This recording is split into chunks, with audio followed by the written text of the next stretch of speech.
It's the future really. Nothing was planned, but just suppose it's kind of one of those things you do. I've always written music and songs, so it's a continuation. But this time there's a freedom within it because like you say, the first one was cathartic. I had to get a lot off my chest, and this one just seems to be. You start looking around and writing about different things, so it's become enjoyable again, in a way.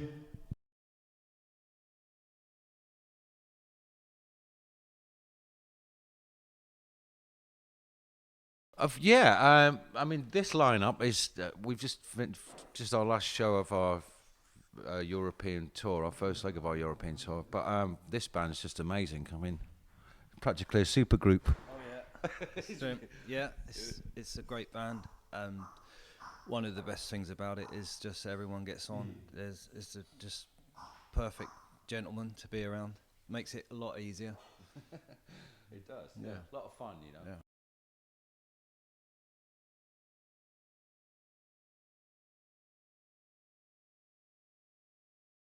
Well, I don't know. I suppose really it's kind of. I mean, I just fill in. I'm just concentrating on singing really, but it's just it's a unit, you know.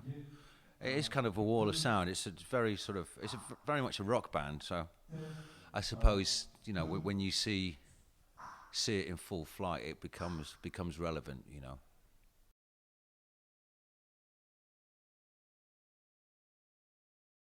Yeah, I wouldn't say it was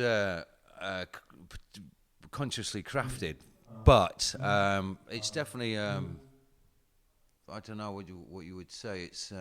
It's quite ethereal. It's a much bigger sound than the first record, due to the improved production and probably improved songwriting. But yeah, it definitely fills a space. We have no problem doing that. Just wish the spaces were bigger, really. Fair enough, yeah. That'll come.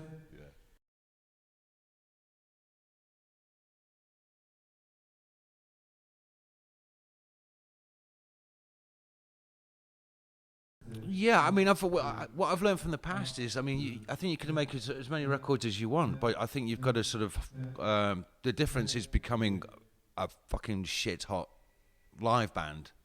And I think there's a lot of bands that can make records. Anybody can make records, but I think it's down to the performance side. And I think if the band's um, really good live, that's where you sort of stand apart from the rest, really. And we seem to have nailed that quite quickly on this tour with this band and this lineup. And I think that's where we'll shine. But it's just always good, sort of getting off the market and getting out on tour, and playing live shows and getting in gear and sort of getting it together and just feeling that energy. And I think once you're in the flow of that, it just sort of starts manifesting and growing and getting stronger. So yeah, it's really enjoyable to play live, isn't it? This is a relatively new band put together, and it's come together really well. The potential for this band is huge. It's a powerful lineup. It could be really good.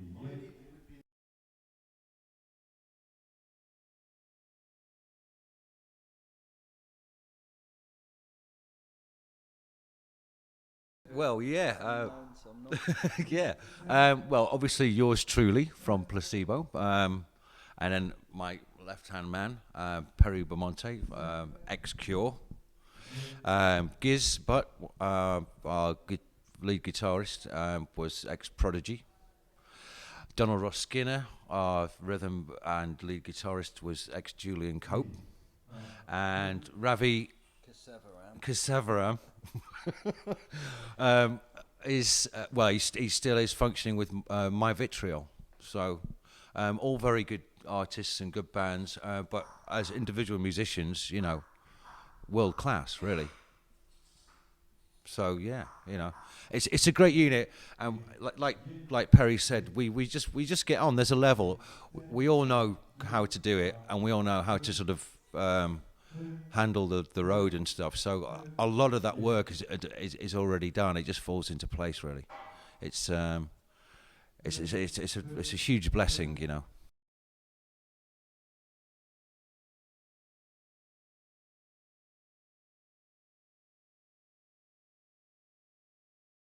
Um, no, I still spend a lot of time playing drums, whether it's on sessions or recordings and stuff. You know, for the last two albums, I played the drums and that. But no, I like being less sweaty. It's, you know, there's advantages to sort of being a singer now. You know, or just playing guitar. Um, yeah, it's just there's less gear to carry and things like that. you know. But it's well, drums are my first love, so it'll never go away. But Ravi's a fantastic player. He's amazing. So I feel like Dave Grohl with Taylor Hawkins now. I feel I've got the man. You know.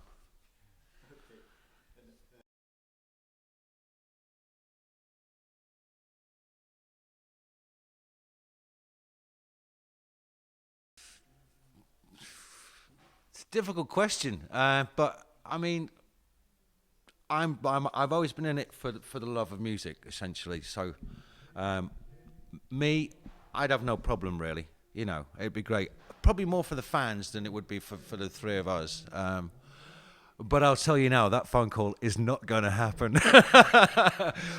But hey, never say never. But I mean, if it did, I mean, yeah. I mean, I'm an adult. I'm grown up. I can, you know, I can bury any hatchets, which I think, I think I've already buried it, But I think that thing is on the other side, really. But yeah, I mean, yeah, I would. I mean, again, I think it'd be great for the fans. I mean, I think it'd be a magical moment. But hey, people are people. I don't know what else to say. But there we go. You've got my answer. There we go.